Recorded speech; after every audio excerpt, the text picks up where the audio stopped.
El temor de un hombre sabio, de Patrick Rothfuss. Capítulo 111.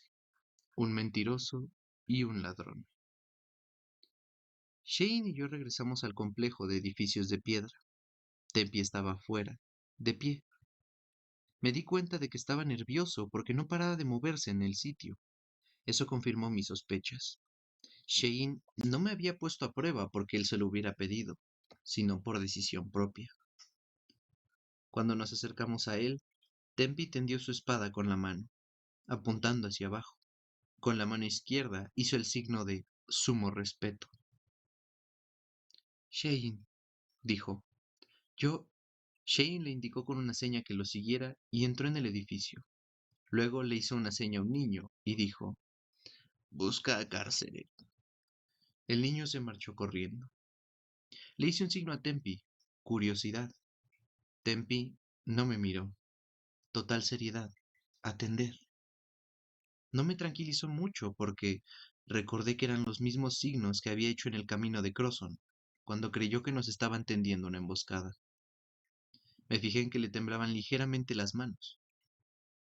Shane nos condujo hasta una puerta abierta, donde se nos unió una mujer vestida con el atuendo rojo. Reconocí las finas cicatrices que tenía en la ceja y en el mentón.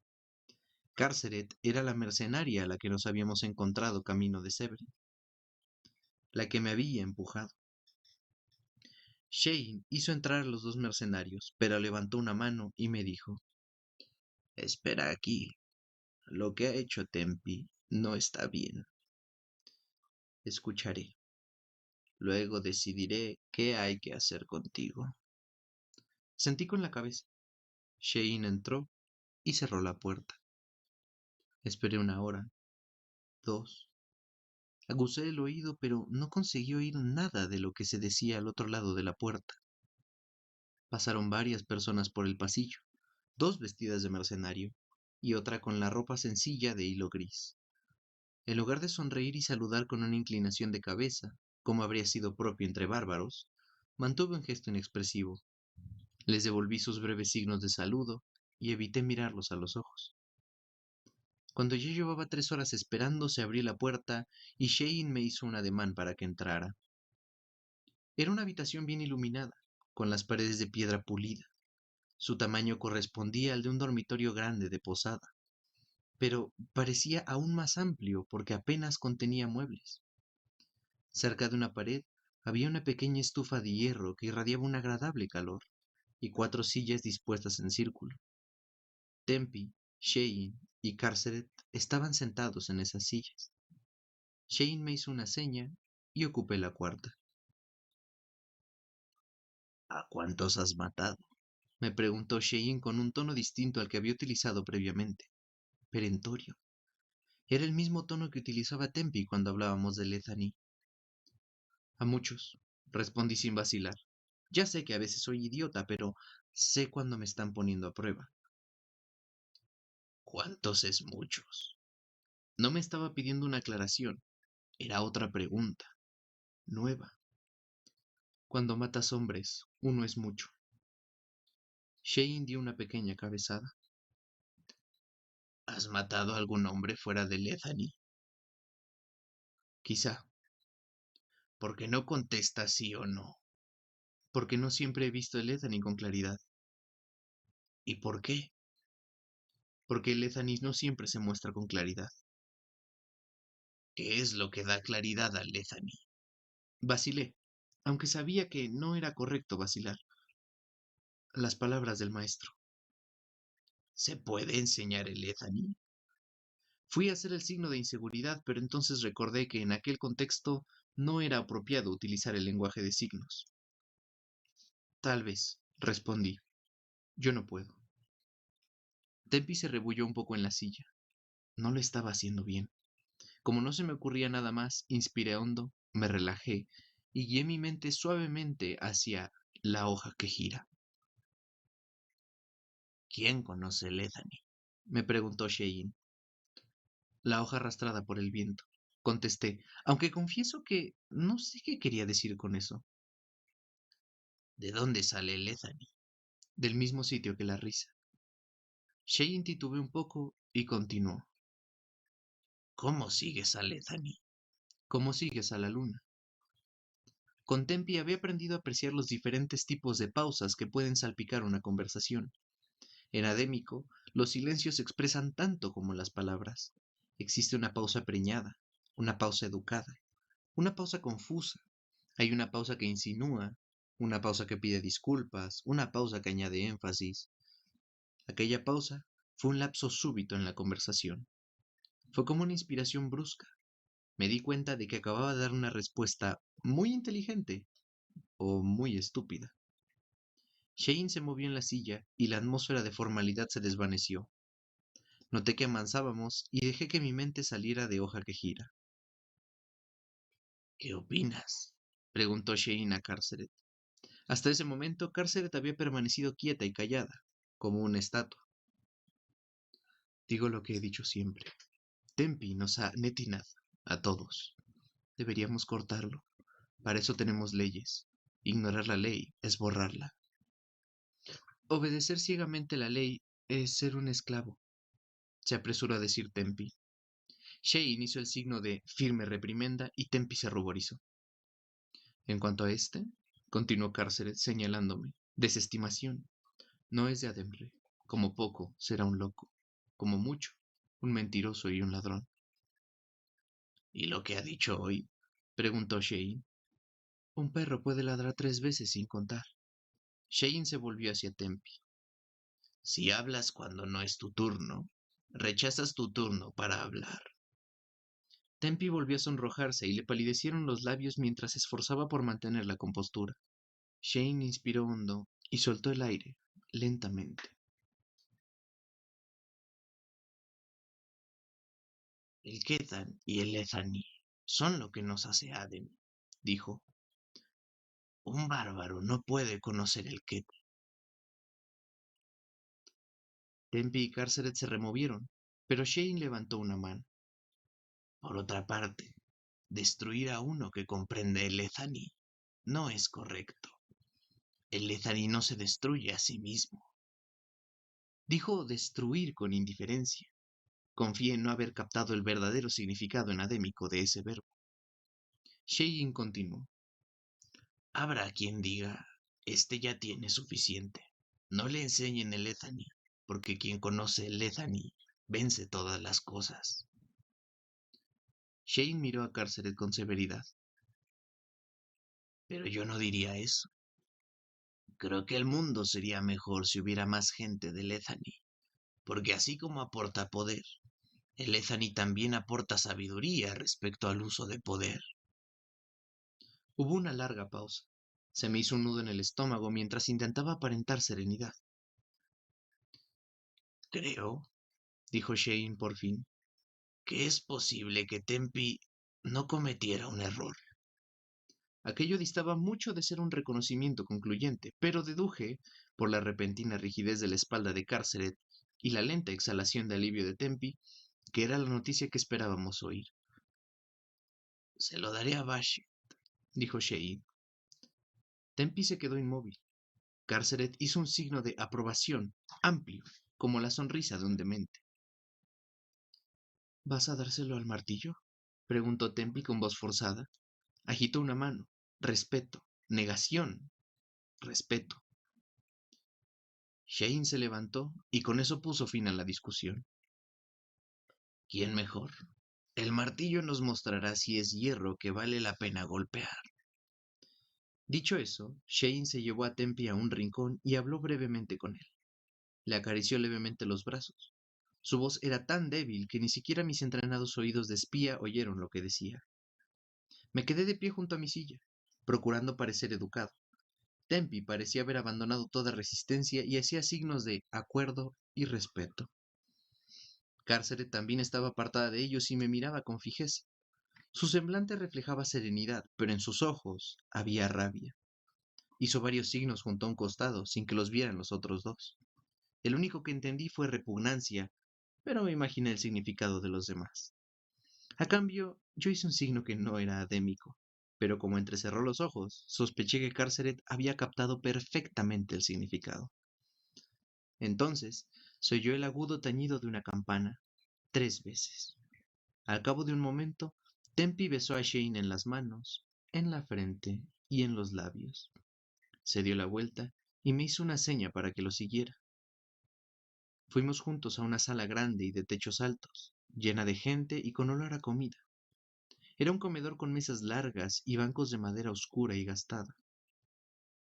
Seguí a Tempi y me serví comida en una gran bandeja de madera. Entonces me di cuenta del hambre que tenía. Contrariamente a lo que esperaba, aquel comedor no se parecía en nada a la cantina de la universidad. Para empezar, era mucho más silencioso y la comida mucho mejor. Había leche fresca y una carne magra y muy tierna, seguramente de cabrito. Había queso muy curado y queso cremoso, y dos clases de pan recién salido del horno. Había fuentes de manzanas y fresas. Sobre la mesa había saleros destapados y todos podían servirse tanta sal como quisieran. Resultaba extraño estar en una sala llena de mercenarios Adem y verlos conversar. Hablaban en voz tan baja que no apreciaba las palabras, pero les veía mover las manos. Pese a que solo entendía un signo de cada 10, me sorprendió poder ver todas aquellas emociones expresadas con las manos alrededor de mí. Diversión, ira, vergüenza, negación, repugnancia. Me pregunté cuántos de aquellos signos se referirían a mí, al bárbaro. Me sorprendió ver que había muchas mujeres y muchos niños pequeños. Un puñado de mercenarios vestidos con la ropa de color rojo sangre, pero la mayoría llevaban prendas sencillas de color gris, como las que había visto durante mi paseo con Shane. También vi una camisa blanca y me sorprendió comprobar que era Shane, que comía codo con los demás. Nadie me miraba abiertamente, pero todos lo hacían con mayor o menor disimulo. Mi pelo les llamaba mucho la atención, lo cual era comprensible. Conté 50 cabezas de pelo rubio rojizo en la sala, unas cuantas más oscuras y unas cuantas más claras o canosas. Yo destacaba como una única vela encendida. Intenté entablar conversación con Tempi, pero él se resistía y se concentraba en la comida. No había llenado su bandeja tanto como yo y solo se comía una parte de lo que se había servido. Como no podía hablar, terminé deprisa. Cuando mi bandeja quedó vacía, Tempi dejó de fingir que comía. Se levantó y nos marchamos. Noté docenas de miradas clavadas en mi espalda al salir de la sala. Tempi me guió por una serie de pasillos hasta que llegamos frente a una puerta. La abrió y me mostró una habitación pequeña, con una ventana y una cama. Mi laúd y mi macuto estaban allí. Mi espada, no. Tendrás otra maestra, dijo Tempi por fin. Esfuérzate, sé civilizado. Tu maestra decidirá mucho. Pesar. No me verás. Era evidente que estaba preocupado, pero no se me ocurrió nada que pudiera decir para tranquilizarlo. En lugar de eso, le di un abrazo y me pareció que lo agradecía. Luego se dio la vuelta y se marchó, sin decir más. Entré en mi habitación, me desvestí y me tumbé en la cama. Tal vez debiera decir que di vueltas y más vueltas, nervioso por lo que iba a pasar, pero la verdad es que estaba tan rendido que me quedé dormido como un recién nacido, feliz, en brazos de su madre.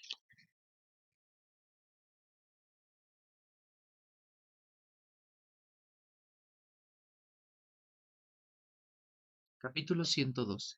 El martillo. Estaba sentado en un minúsculo parque que consistía en dos bancos de piedra pulida, unos pocos árboles y un sendero que discurría entre la alta hierba. Podías ir de un extremo a otro en un minuto. Cerca de dos de los lados había sendos precipicios que lo protegían del viento, aunque solo parcialmente. Por lo visto, en Hart no había ni un rincón que estuviera completamente a resguardo del viento.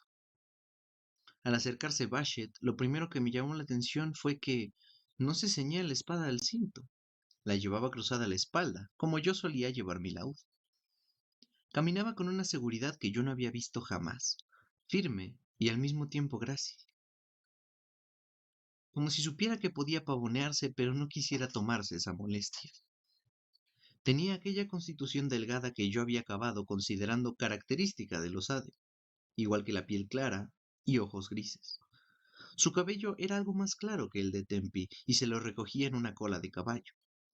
Al acercarse más, vi que en algún momento se había roto la nariz, y aunque no la tenía torcida, aquella pequeña mella desentonaba con su cara, de facciones delicadas. Bashet esbozó una sonrisa amplia y luminosa, exhibiendo unos dientes muy blancos. Bueno, ahora eres mío, dijo en un atur impecable. Hablas atur, observé, como un bobo. Casi todos lo hablamos, repuso. Se le formaban algunas arrugas alrededor de la boca y en las comisuras de los ojos, y eso me hizo pensar que debía de ser 10 años mayor que yo.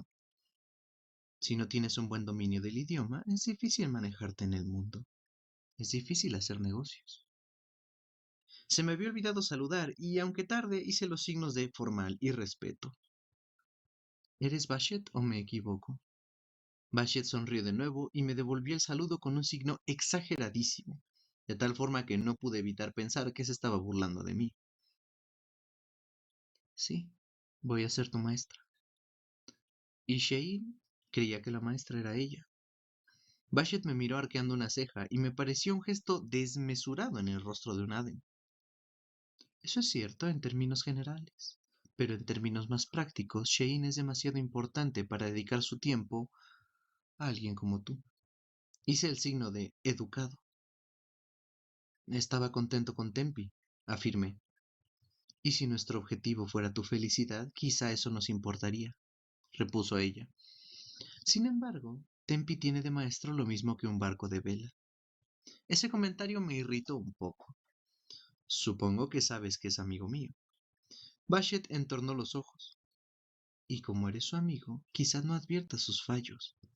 Es un luchador competente, pero nada más. Apenas conoce tu lengua. Tiene muy poca experiencia en el mundo real. Y, si he de serte absolutamente sincera, no es ningún lince. Lo siento, dije. Pesar. No era mi intención ofenderte. No demuestres humildad a menos que la sientas, dijo sin dejar de observarme con los ojos entrecerrados. Aunque conviertas tu cara en una máscara, tus ojos son dos ventanas iluminadas. Lo siento, dije con seriedad. Disculpa. Quería causarte buena impresión. ¿Por qué? Me gustaría que tuvieras una buena opinión de mí. Pues a mí me gustaría tener motivos para tener una buena opinión de ti. Decidí cambiar de táctica, con la esperanza de dirigir la conversación hacia aguas más seguras. Tempi te llamó el martillo. ¿Por qué te llaman así? Ese es mi nombre. Bashet, el martillo, la arcilla, la rueca. Pronunció su nombre de 3 maneras diferentes, cada una con su propia cadencia. Soy eso que da forma y afila, o destruye. ¿Por qué la arcilla? También soy eso, respondió Bashet. Solo lo que se dobla puede enseñar. A medida que Bashet hablaba, me fui emocionando. Tengo que reconocer, dije, que será agradable poder hablar en mi idioma con mi maestra. Hay muchas preguntas que no he hecho porque sabía que Tempi no las entendería, y que, aunque lo hiciera, yo no podría descifrar sus respuestas. Bashet asintió con la cabeza y se sentó en uno de los bancos. Un maestro también debe saber cómo comunicarse, dijo. Ve a buscar una rama y tráemela. Entonces empezaremos tu clase. Fui hacia los árboles. La petición de Bashet tenía algo de ritual y no quise volver corriendo con la primera rama que hubiera encontrado tirada en el suelo. Al final, vi un sauce y le arranqué una rama, flexible, más larga que mi brazo y del grosor de mi dedo meñique. Regresé junto a Bashet, que seguía sentada en el banco. Le entregué la rama de sauce. Ella sacó la espada por encima del hombro y empezó a desmochar la rama, quitándole los nudos. Has dicho que solo lo que se dobla puede enseñar, dije. Por eso he pensado que esta rama sería adecuada. Nos irá bien para la clase de hoy, replicó Bashet mientras arrancaba el último trozo de corteza, dejando solo una vara fina y blanca. Limpió la espada con su camisa, la envainó y se puso en pie. Sosteniéndola con una mano, Bashet empezó a sacudir la vara de sauce, produciendo unos débiles restallidos. Ahora que estaba más cerca de mí, me di cuenta de que Bashet vestía el traje de mercenario, pero a diferencia de Tempi y muchos otros, no llevaba la ropa ceñida al cuerpo con correas de cuero. La camisa y los pantalones se ceñían a los brazos, las piernas y el pecho, mediante unas cintas de seda de color rojo sangre. Ahora voy a golpearte, dijo con seriedad, mirándome a los ojos. Quédate quieto. Bashet empezó a caminar lentamente alrededor de mí, sin dejar de sacudir la vara de sauce. Se colocó detrás de mí. No verla era aún más angustiante. Sacudió la vara más deprisa y el ruido cambió. Ni siquiera parpadeé. Bashet describió otro círculo. Se colocó detrás de mí y me golpeó 2 veces. Una en cada brazo, justo debajo del hombro. Al principio solo noté un golpecito, pero luego el dolor se extendió por mis brazos, ardiente como el fuego. Volvió a golpearme antes de que yo pudiera reaccionar. Me dio tan fuerte en la espalda que noté el impacto en los dientes. Si la vara no se rompió, fue porque era una rama de sauce, verde y flexible. No grité, pero solo porque el golpe había llegado entre dos inspiraciones y no tenía aire en los pulmones. Pero sí aspiré bruscamente por la boca tan deprisa que me atraganté y tosí. Notaba un fuerte dolor en la espalda, como si me hubieran prendido fuego. Bashet volvió a colocarse delante de mí y me observó con aquella mirada seria. Esa es la lección, dijo con indiferencia. No tengo buena opinión de ti. Eres un bárbaro. No eres inteligente. No eres bienvenido aquí. No perteneces a este sitio. Eres un ladrón de nuestros secretos. Tu presencia es un bochorno y una complicación que esta escuela no necesita. Bashet estudió atentamente el extremo de la vara de sauce y luego volvió a mirarme. Volveremos a encontrarnos aquí 1 hora después de la comida. Tomarás otra vara e intentaré enseñarte de nuevo esta lección. Me lanzó una mirada significativa. Si la vara que me traes no me gusta, la escogeré yo mismo. Después de cenar volveremos a hacer lo mismo y también mañana. Esta es la única lección que tengo que enseñarte. Cuando la aprendas, te marcharás de Hyatt y nunca volverás. Me miró impasible. ¿Lo has entendido? ¿Qué le...? Sacudí la muñeca y la punta de la vara me dio en la mejilla. Esa vez sí solté un grito, agudo. Bashet me miró. Nunca había pensado que algo tan sencillo como el contacto visual pudiera ser tan intimidante, pero sus ojos gris claro eran duros como el hielo. Dime, sí, Bashet, lo he entendido. La miré con rabia. Sí, Bashet, lo he entendido. Mientras hablaba, notaba el lado derecho de mi labio superior enorme y pesado. Bashet escudriñó mi rostro, como si tratara de decidir algo. Entonces encogió los hombros y tiró la vara al suelo. Decidí arriesgarme y pregunté, ¿qué le pasaría a Tempi si yo me marchara? Si te marcharas, no. Cuando te marches, me corrigió ella. Los pocos que todavía lo dudan sabrán que cometí un error al enseñarte, y otro al traerte aquí. ¿Y qué le pasará? Hice una pausa y volví a empezar. ¿Qué le pasaría en ese caso? Eso no tengo que decidirlo yo, me contestó, encogiéndose de hombros. Se dio la vuelta y se marchó. Me toqué la mejilla y el labio, y luego me miré la mano. No había sangre, pero notaba el verdugón que me estaba saliendo en la cara, una marca bien a la vista de todos. Como no sabía qué hacer, volví a la escuela para ir a comer. Entré en el comedor y busqué a Tempi, pero no lo vi entre los mercenarios vestidos de rojo sangre. Me alegré. Aunque habría agradecido la compañía de un amigo, no quería que Tempi supiera lo mal que me habían ido las cosas. Ni siquiera tendría que explicárselo. La marca que tenía en la cara hablaba por sí sola. Mantuve el gesto inexpresivo y los ojos bajos mientras avanzaba en la cola y me llenaban la bandeja. Entonces escogí una mesa que estaba casi vacía, pues no quería imponerle mi compañía a nadie. Me he pasado gran parte de la vida solo, pero pocas veces me había sentido tan solo como en aquel momento. Conocía únicamente a una persona en un radio de 600 kilómetros y le habían ordenado que no se acercara a mí. Aquella cultura no me era familiar. Apenas hablaba el idioma y el escozor que sentía en la espalda y en la cara eran un recordatorio constante de que mi presencia allí era un estorbo. Sin embargo, la comida era buena. Pollo asado, judías verdes crujientes y un trozo de dulce pastel de melaza. Todo mucho más bueno que la comida que yo podía pagarme en la universidad, y más caliente que la que me servían en el Palacio del Maer. No tenía mucho apetito, pero he pasado tanta hambre en la vida que nunca rechazo una comida fácil. Advertí una sombra de movimiento en la periferia de mi visión y alguien se sentó en la mesa enfrente de mí. Me animé un poco. Al menos había una persona lo bastante valiente para visitar al bárbaro. Alguien era lo bastante amable para consolarme o sentía suficiente curiosidad para venir a hablar conmigo. Levanté la cabeza y vi la cara delgada y con cicatrices de cárcel.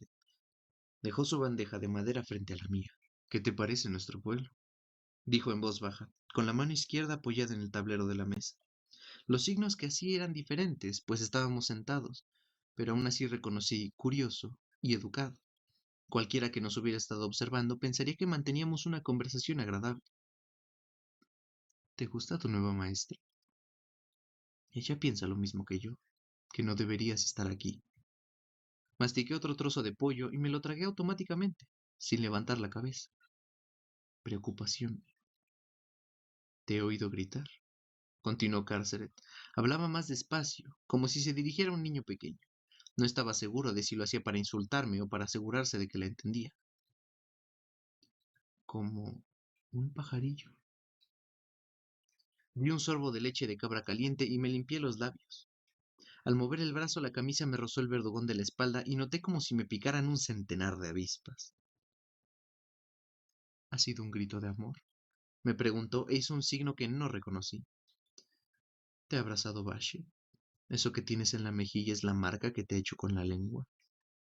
Me metí un trozo de pastel en la boca. Ya no sabía tan dulce como lo recordaba. Carceret comió un trozo de su pastel. Todos hacen apuestas sobre cuándo te marcharás. Continuó. Seguía hablando despacio y en voz muy baja, para que solo la oyera yo. Yo me he jugado 2 talentos a que no aguantas un día más. Si te vas por la noche, como espero, ganaré en plata. Si me equivoco y te quedas, ganaré en moretones y oyéndote gritar. Súplica. Quédate. Levanté la cabeza y la miré. Hablas como un perro que ladra, le dije, sin parar, sin decir nada. Lo dije lo bastante bajo para no resultar grosero, pero lo suficientemente alto para que me oyeran quienes estaban sentados cerca de nosotros. Yo sé hacer que la voz llegue lejos sin necesidad de levantarla. Fuimos los Ru quienes inventamos el susurro teatral. Vi que Carceret se sonrojaba y se le marcaron las cicatrices de la ceja y el mentón. Agaché la cabeza y seguí comiendo, aparentando una indiferencia absoluta. Insultar a una persona de otra cultura es peligroso, pero yo había escogido mis palabras con cuidado, basándome en cosas que le había oído decir a Tempi.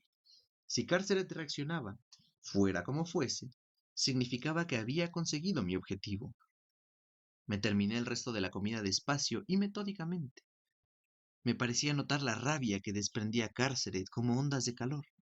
Al menos esa pequeña batalla sí podía ganarla.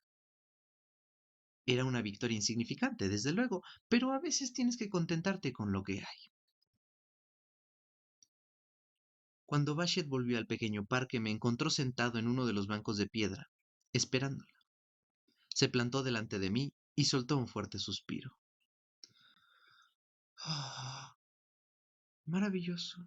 Uno que aprende despacio", dijo en un atur perfecto. Ve a buscar la vara. Veamos si esta vez me explico mejor. Ya he encontrado la vara, dije. Llevé un brazo detrás del banco y saqué una espada de entrenamiento, de madera, que había pedido en la escuela. Era vieja, de madera aceitada y muy gastada, dura y pesada como una barra de hierro. Si Bashet la utilizaba para golpearme los hombros como había hecho con la vara de sauce, me rompería los huesos. Si me golpeaba en la cara, me destrozaría la mandíbula. La puse sobre el banco, a mi lado. La madera no repiqueteó contra la piedra. Era tan dura que casi resonó, como una campana. Después de dejar la espada de entrenamiento, empecé a quitarme la camisa por la cabeza, aspirando entre los dientes cuando la tela me rozó el reciente verdugón de la espalda. ¿Pretendes influirme ofreciéndome tu tierno y joven cuerpo? Me preguntó Bashet. Eres atractivo, pero no tanto. Dejé mi camisa con cuidado sobre el banco. No, es que he pensado que es mejor que te enseñe una cosa. Me volví para que pudiera verme la espalda. ¿Te han azotado? dijo ella. No voy a decir que me sorprenda. Ya sabía que eras un ladrón. No fue por robar, dije. Fue en la universidad. Me acusaron de una falta y me condenaron al látigo. Cuando eso ocurre, muchos estudiantes sencillamente se marchan y siguen estudiando en otro sitio. Yo decidí quedarme. Al fin y al cabo, solo eran 3 latigazos. Esperé de espaldas a Bashi. Al cabo de un momento, ella mordió el anzuelo. Aquí hay más cicatrices de las que corresponden a 3 latigazos. Poco después de eso, continué, volvieron a acusarme. Esa vez fueron 6 latigazos, pero me quedé. Me di la vuelta y la miré. Me quedé, porque no había ningún otro lugar donde pudiera aprender lo que yo quería. Unos latigazos no conseguirían alejarme. Levanté la pesada espada de madera del banco. He creído que era justo que lo supieras. A mí no se me puede ahuyentar amenazándome con el dolor. No abandonaré a Tempi después de la confianza que él me ha demostrado.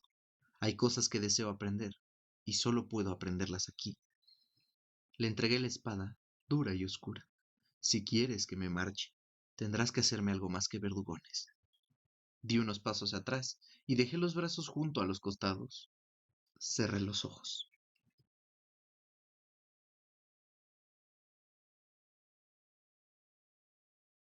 Capítulo 103. Lengua bárbara. Me gustaría poder decir que mantuve los ojos cerrados, pero no sería fiel a la verdad. Oí el sonido arenoso de la tierra bajo las suelas de los zapatos de Bashet y no pude evitar abrirlos. No espié con los ojos entrecerrados, eso me habría hecho parecer infantil. Los abrí bien y la miré, sencillamente. Ella me observó fijamente, estableciendo más contacto visual del que yo había conseguido de Tempi en un ciclo entero. La dureza de sus ojos gris pálido destacaba en su delicado rostro. La nariz rota ya no desentonaba. Era una cruda advertencia. El viento que se arremolinaba entre nosotros dos me erizó el vello de los brazos. Bashet inspiró con resignación y encogió los hombros. Entonces lanzó la espada de madera al aire para asirla por el puño cuando cayó. La sopesó minuciosamente con ambas manos.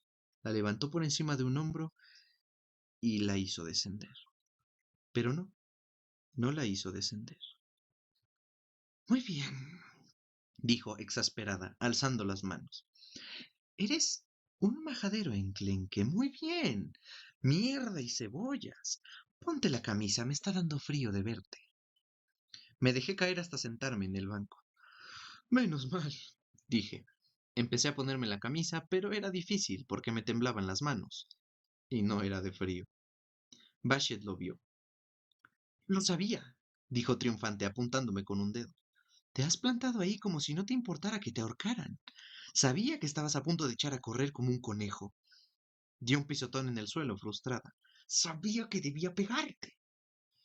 Me alegro de que no lo hayas hecho, repuse. Conseguí ponerme la camisa y entonces me di cuenta de que estaba al revés. Decidí dejármela para no volver a arrastrarla otra vez por mi dolorida espalda. ¿Qué ha sido lo que me ha delatado? Me preguntó Bash. Nada, ha sido una interpretación magistral. Entonces, ¿cómo has sabido que no iba a abrirte el cráneo? Me lo he pensado mucho, dije. Si Shane hubiera querido realmente echarme, no tenía más que ordenarme que me largara. Si hubiera querido verme muerto, también podría haberlo hecho. Me froté las manos sudadas en los pantalones.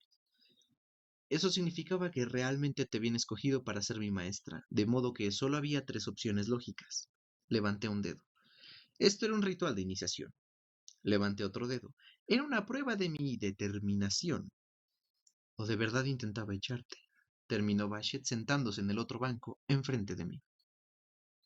¿Y si te hubiera dicho la verdad y te hubiese golpeado hasta hacerte sangrar? Al menos lo habría sabido. Me encogí de hombros, pero no parecía probable que Shane te hubiera elegido a ti. Si hubiera querido que me dieran una paliza, le habría encargado a Cárcelet que lo hiciera. Ladeé la cabeza. Por curiosidad, ¿qué era? ¿Un rito iniciático o una prueba de determinación? ¿Todos los aspirantes pasan por esto? Bashet sacudió la cabeza. Determinación. Necesitaba estar segura de ti. No estaba dispuesta a perder el tiempo enseñando a un cobarde o a alguien que temiera recibir un par de golpes. También necesitaba saber si estabas entregado. Sí, parecía lo más probable, dije asintiendo con la cabeza.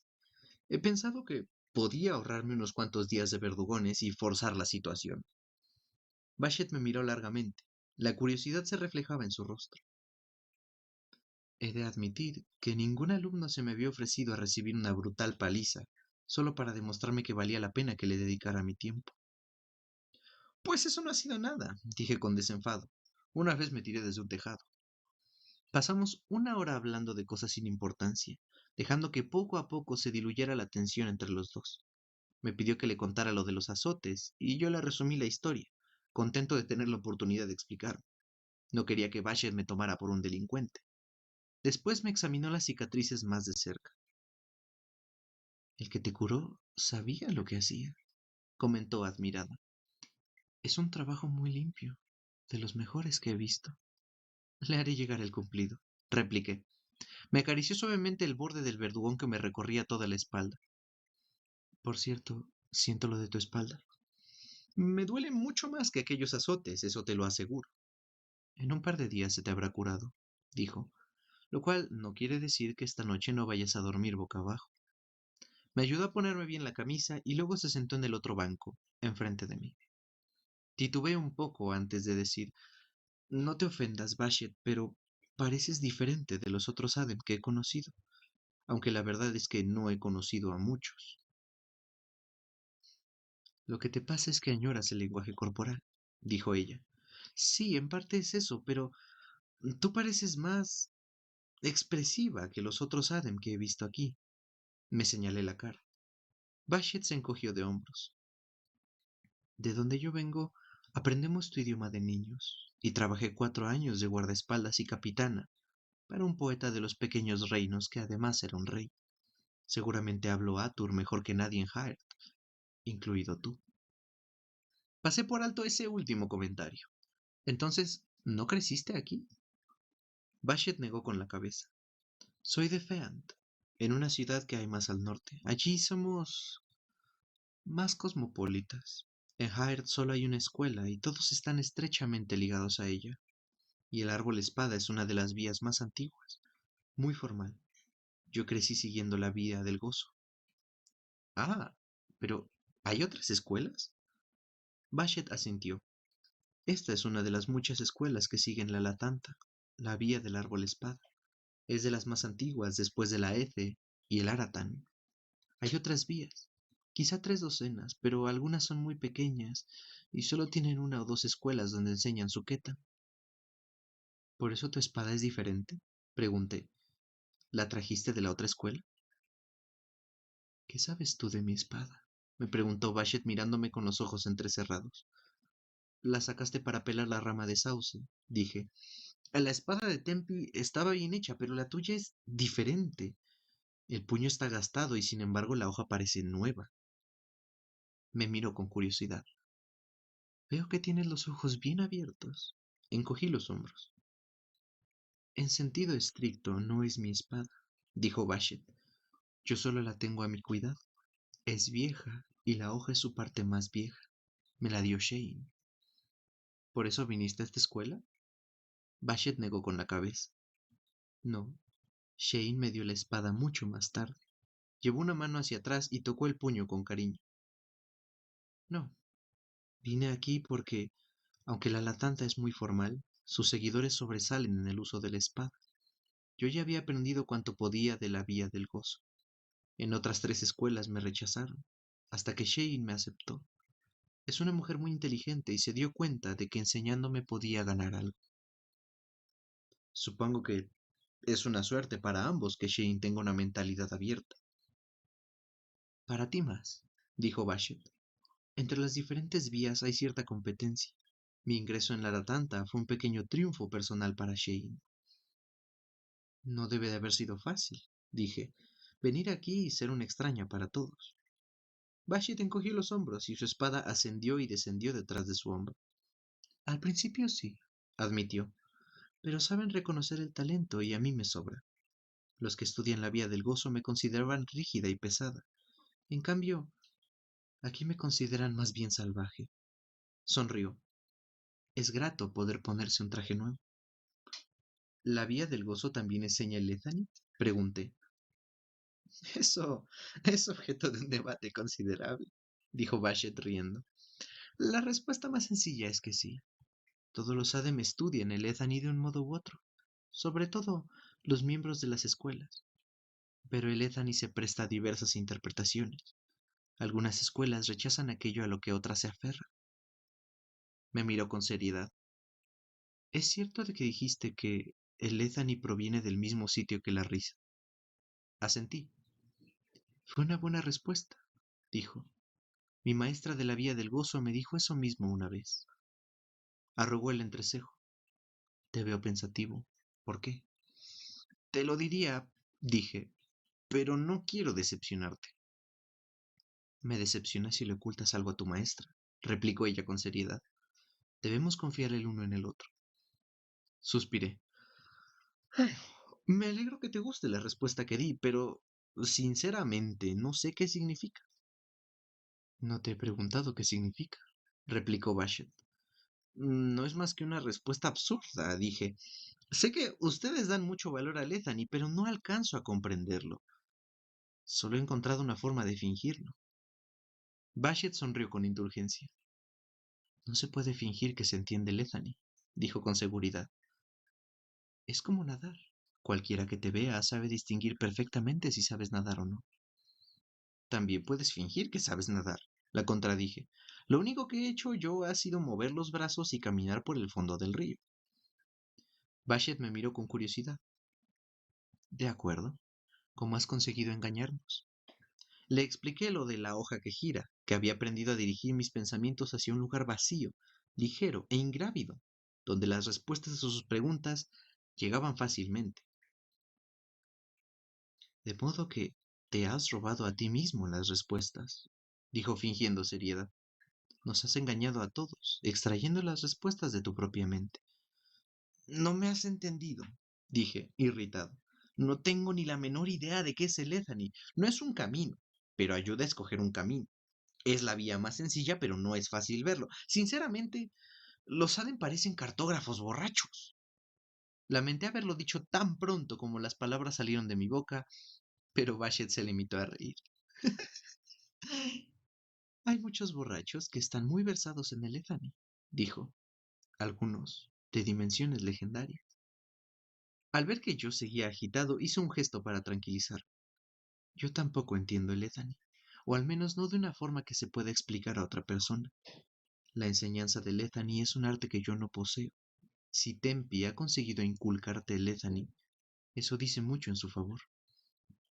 Bashe se inclinó hacia adelante y muy seria continuó. En parte, el problema está en tu idioma. El Atur es muy explícito, es muy preciso y directo. Nuestra lengua es rica en insinuaciones, y por eso nos es más fácil aceptar la existencia de cosas que no pueden explicarse. El Ethani es la mayor de todas. ¿Puedes ponerme un ejemplo de otra cosa que no puede explicarse que no sea el Ethani? Pregunté. Y no me digas azul, por favor, o enloqueceré aquí mismo en este banco. Bashet meditó unos instantes. El amor, por ejemplo. Sabes qué es, pero se resiste a una explicación detallada. El amor es un concepto sutil, admití. Es elusivo como la justicia, pero puede definirse. A Bashet le centellaron los ojos. Pues defínelo, mi inteligente alumno. Dime qué es el amor. Pensé un momento y luego otro más largo. Bashet sonrió. ¿Ves lo fácil que lo tendré para detectar lagunas en cualquier definición que me des? El amor es la voluntad de hacer cualquier cosa por alguien, dije, incluso en detrimento propio. En ese caso, repuso ella, ¿en qué se diferencia el amor al deber o la lealtad? En que está combinado con la atracción física, dije. ¿También el amor de una madre? Inquirió Bashet. Pues combinado con profundo cariño, me corregí. ¿Y qué quieres decir exactamente con cariño? Dijo ella con una calma desquiciante. El cariño es... Me estrujé el cerebro tratando de pensar cómo podía describir el amor sin recurrir a otros términos igualmente abstractos. Esa es la naturaleza del amor, dijo Bashet. Intentar describirlo volvería loca a cualquier mujer. Por eso los poetas se pasan la vida escribiendo. Si uno de ellos pudiera describirlo definitivamente en el papel, los otros tendrían que abandonar sus plumas. Pero es imposible. Levantó un dedo. Pero solo un necio puede afirmar que no existe el amor. Cuando ves a dos jóvenes mirándose fijamente con los ojos lagrimosos, allí está. Tan denso que podrías untarlo en el pan y comértelo. Cuando ves a una madre con su hijo en brazos, ves el amor. Cuando lo notas agitarse en tu vientre, sabes qué es, aunque no puedas expresarlo con palabras. Bashet hizo un gesto triunfante. Lo mismo ocurre con el Ethani, pero como es más grande, es más difícil señalarlo. Ese es el propósito de las preguntas. Hacer esas preguntas es como preguntarle a una muchacha por el chico que le gusta. Quizá no emplee la palabra en sus respuestas, pero éstas revelan si hay o no amor en su corazón. ¿Cómo pueden revelar mis respuestas el conocimiento de Lethany si en realidad no sé qué es? Pregunté. Es evidente que no entiendes el Lethany, repuso Bashet. Está enraizado dentro de ti, demasiado hondo para que lo veas.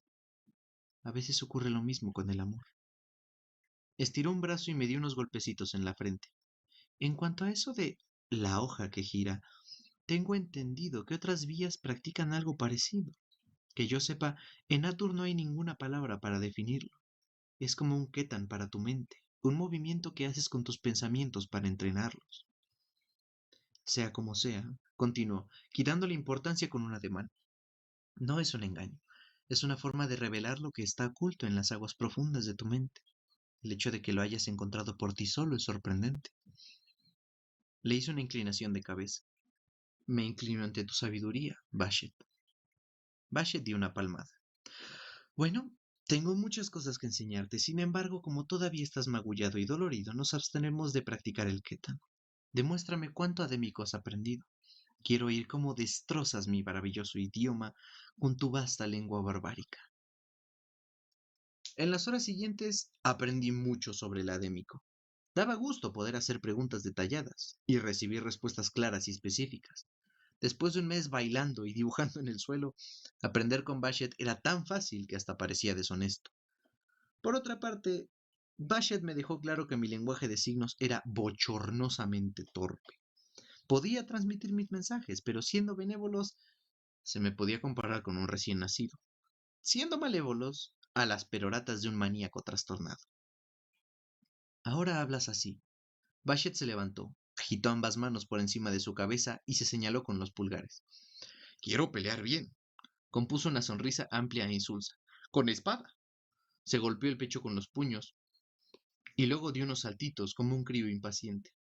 No seas tan dura, dije, abochornado. No lo hago tan mal.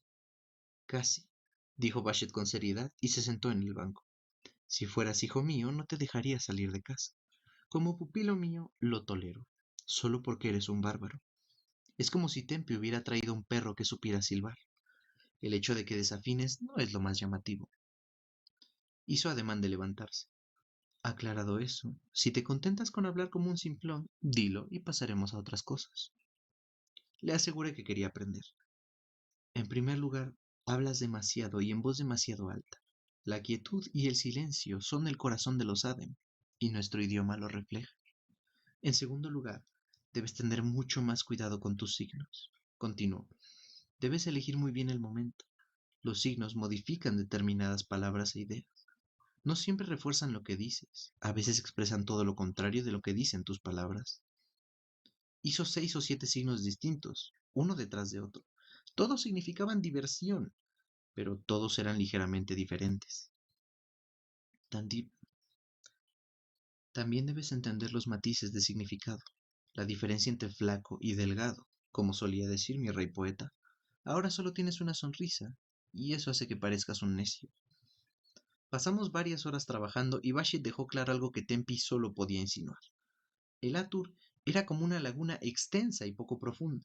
Tenía muchas palabras, todas muy específicas y precisas. El adémico era como un pozo hondo.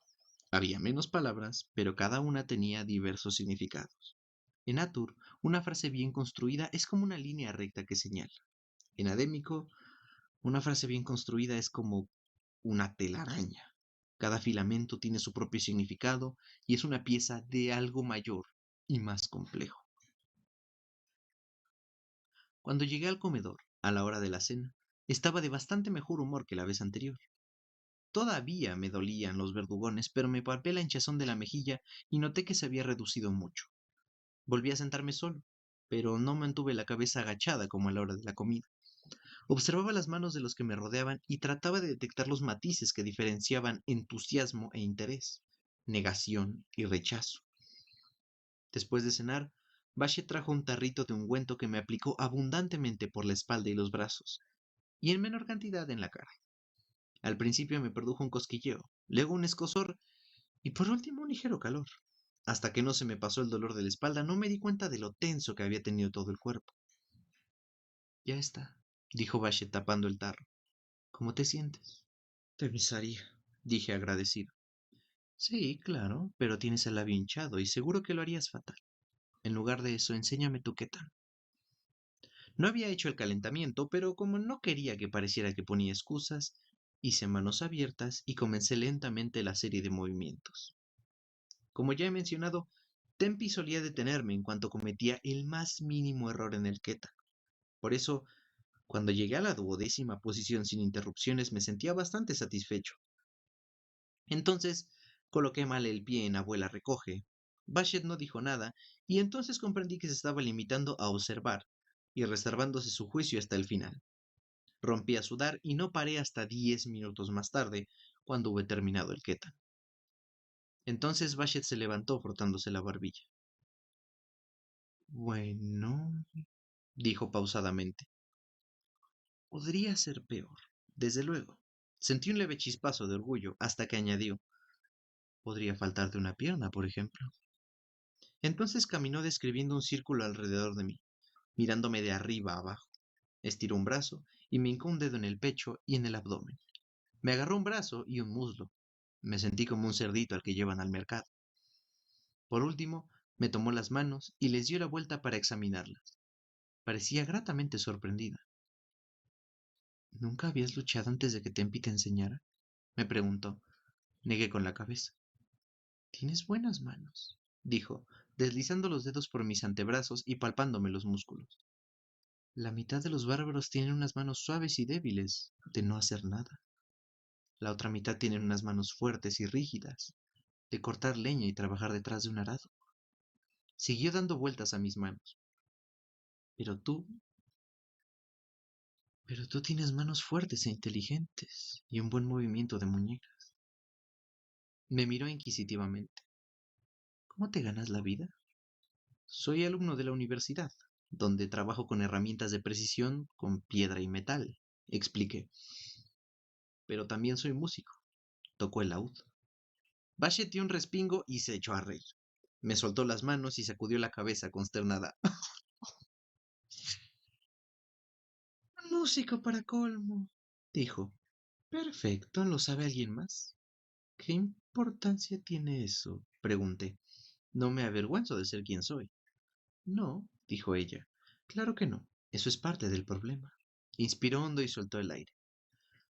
Está bien. Cuanto antes lo sepas, mejor. A la larga, nos ahorrará problemas a los dos. Me miró a los ojos. Eres una puta. Parpadeé varias veces. ¿Cómo dices? Préstame atención un momento. No eres idiota. Te habrás dado cuenta de que hay grandes diferencias culturales entre Ademre y donde tú creciste en la mancomunidad, dije. Sí, tienes razón, la brecha cultural entre Tempi y yo era enorme comparada con los otros mercenarios de Vintas. Bashet asintió con la cabeza. Eso se debe, en parte, a que Tempi tiene menos cabeza que trasero y es más inocente que un pollito cuando se trata de manejarse por el mundo. Agitó una mano. Pero aparte de eso, sí, tienes razón. Las diferencias son enormes.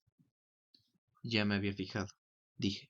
Por lo visto, para ustedes la desnudez no es tabú, por ejemplo. O eso o Tempi es exhibicionista. Me gustaría saber cómo has descubierto eso, dijo riendo. Pero tienes razón. Por extraño que te parezca, no nos asusta un cuerpo desnudo.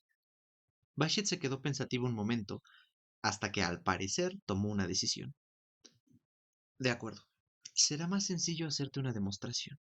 Mira. Vi cómo la característica imperturbabilidad Adem se apoderaba de su semblante, dejándolo completamente inexpresivo. Al mismo tiempo, su voz perdió casi toda la entonación, deshaciéndose de su contenido emocional. Dime qué quiero decir cuando hago esto, dijo. Bashet se acercó a mí sin establecer contacto visual. Con una mano hizo el signo de respeto. Luchas como un tigre, dijo con voz pausada y monótona, y sin que su rostro reflejara ni una pizca de emoción. Me tomó por un hombro con una mano y con la otra me tomó el brazo y me lo apretó. ¿Es un cumplido? Dije. Bashet asintió y dio un paso atrás. Entonces cambió de actitud. Su rostro se animó, sonrió y me miró a los ojos. Dio un paso hacia mí. Luchas como un tigre, dijo con una voz cargada de admiración. Me apoyó una mano en el hombro mientras deslizaba la otra alrededor de mi bíceps. Me dio un apretón en el brazo. De pronto me sentí incómodo por lo cerca que estábamos el uno del otro. Es una insinuación sexual, dije. Bashet se apartó y asintió. Ustedes consideran intimidantes ciertas cosas. La desnudez, el contacto físico, la proximidad de un cuerpo, los juegos amorosos. Para los Adem, nada de eso es extraordinario. Me miró a los ojos. ¿Alguna vez nos has oído gritar, levantar la voz o hablarlo bastante alto para que se nos oyera desde lejos? Reflexioné un momento y negué con la cabeza. Eso se debe a que para nosotros hablar es algo privado, algo íntimo, igual que las expresiones faciales, y esto se tocó el cuello, el calor que puede provocar una voz, la emoción que revela, eso es algo muy íntimo, y nada transmite tanta emoción como la música, dije, al entenderlo. Para mí era una idea tan extraña que no podía asimilarla de golpe. Bashet asintió con la cabeza, con gesto grave.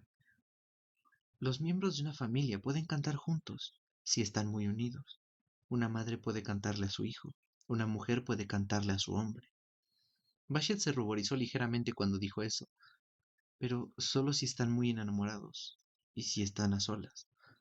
Pero tú, me señaló, eres músico. Tú haces eso en una habitación llena de gente, delante de muchas personas, con todas a la vez. ¿Y a cambio de qué? ¿Unos pocos peniques? ¿Una comida? Me miró con gravedad. Y lo haces una y otra vez, noche tras noche, con cualquiera. Bashet meneó la cabeza, consternada, y se estremeció un poco, mientras con la mano izquierda, inconscientemente, hacía una serie de signos. Horror, repugnancia, reprimenda.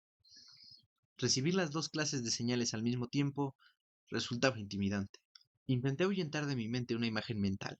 Estaba desnudo en el escenario del eolio. Luego bajaba y me abría paso entre el público restregando mi cuerpo contra todos. Jóvenes y viejos, gordos y delgados, nobles ricos y plebeyos pobres.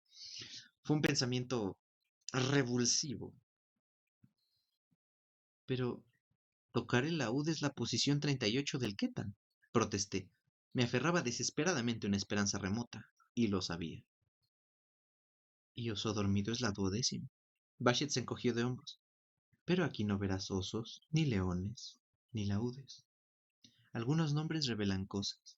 Los nombres del Ketan sirven para ocultar la verdad, para que podamos hablar de él sin revelar nuestros secretos. Ya, lo entiendo, dije por fin. Pero muchos de ustedes han viajado por el mundo. Tú, por ejemplo, hablas Atur perfectamente y con mucho calor en la voz. Estoy seguro de que sabes que no hay nada intrínsecamente malo en que una persona cante. Tú también has viajado mucho por el mundo, repuso ella con calma. Y estoy segura de que sabes que no hay nada intrínsecamente malo en tener relaciones sexuales con tres personas, una detrás de otra, en el escalón de la chimenea de una taberna abarrotada. Me miró a los ojos. Debe ser muy incómodo hacerlo sobre piedra, dije. Bashet rió. Está bien. Supongamos que hay una manta sobre la piedra. ¿Cómo llamarías a esa persona? Si me lo hubiera preguntado 2 siglos atrás, cuando yo acababa de salir de Fata, quizá no la habría entendido. Si me hubiera quedado más tiempo con Felurian, es muy posible que tener relaciones sexuales en el escalón de la chimenea no me hubiera parecido nada extraño, pero ya llevaba un tiempo en el mundo de los mortales. Una puta, pensé, y una puta barata y desvergonzada. Me alegré de no haber mencionado a nadie el interés de Tempi por aprender a tocar el laúd. Qué avergonzado debía de sentirse por haber sentido ese impulso tan inocente. Me imaginé a Tempi de joven, queriendo hacer música, pero no diciéndoselo a nadie porque sabía que era algo sucio. Me partió el corazón. Mi cara debió de delatarme un poco porque Bashet me tomó una mano con ternura. Ya sé que a ustedes les cuesta entenderlo, más aún porque nunca han planteado la posibilidad de pensar de otra forma. Cautela. Intenté encajar todo lo que eso significaba. ¿Cómo reciben las noticias? Pregunté. Sin artistas de troupe yendo de pueblo en pueblo, ¿cómo se mantienen en contacto con el mundo exterior? Bashet esbozó una sonrisita de suficiencia e hizo un ademán, señalando el paisaje azotado por el viento. ¿Te parece este un lugar muy preocupado por lo que sucede en el mundo? Bajó el brazo. Pero no es tan grave como crees. Los vendedores ambulantes son mejor recibidos aquí que en muchos sitios, y los caldereros aún más. Y nosotros también viajamos bastante. Los que visten el rojo vienen y van y traen noticias con ellos. Me puso una mano en el hombro para tranquilizar. Y de vez en cuando pasa por aquí algún músico o algún cantante, pero nunca tocan para todo el pueblo a la vez. Visitan a una sola familia y actúan sentados detrás de un biombo para que no los vean.